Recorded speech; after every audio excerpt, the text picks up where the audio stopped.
am Teacher Angelica and I'm 20 years old, living in Barangay Alinuan, Sitio Talipanan. So hi, nice to meet you Angelica. By the way, I'm Teacher Ann and I have been teaching here at San Isidro Elementary School for 7 years. Wow, I'm sure you've gone through a lot of experience in your 7 years in the field of teaching. By the way, why do you choose this course? Actually, I choose this course, Bachelor of Elementary Education, because I want to experience teaching students and I want my family to be proud of me and to be help them too. So ma'am, can I ask some question about the instructional planning cycle that helped me to have some ideas that can I apply for my teaching? Because I'm believing you that you have many ideas to share with me. It's okay. I'm proud to be the one you choose to interview. Can I proceed, ma'am? Yes. So, the analysis is the way we should find out if the child has learned anything from what we are teaching. What activities do you give to the children after the discussion? I tell the kids to make a short essay on what they can say based on what they get information about my discussion. Sometimes I do a short quiz so that I can base it on their scores. And if I check it and find out that many of my students get a low scores, so I can go back to the lesson that many of them cannot understand. Problem identification can also be used. Do you ever really experience that there are children who are really slow to understand even if the lesson is repeated? Of course, as a teacher, we are not allowed to set aside and ignore such things and let it be. We need to be paired. There should be nothing left. Everyone should be able to follow before to proceed the next lesson.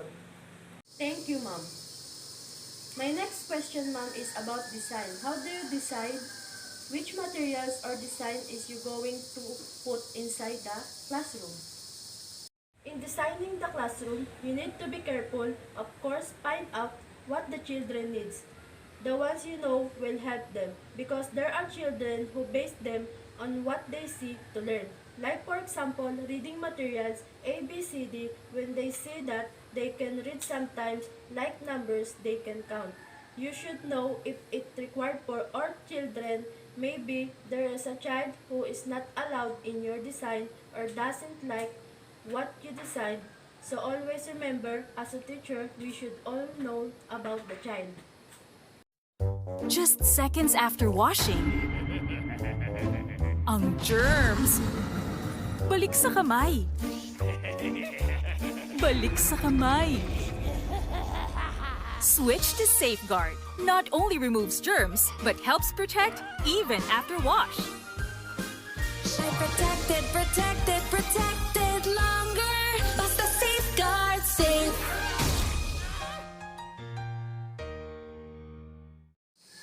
Next, ma'am, how about the development? How do you know if there is a change in the child? I have been in the teaching service for a long time. I feel very happy, especially if I see improvements happening to the child. Like in their academic performance, that is one of the things I am watching over the children. We need to focus on them as a teacher. Let's turn them down and instead motivate them to study hard. Thank you, ma'am. My next question is about implementation. My example is about your practice teaching. Do you have any problem that encountered while you are in the field of teaching?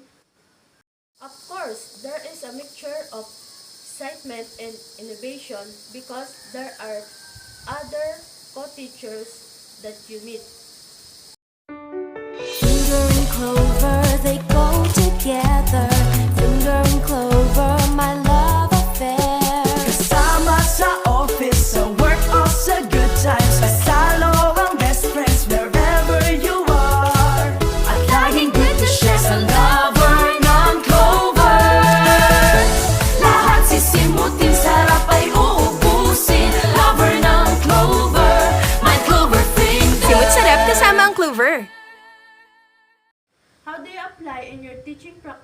you have learned.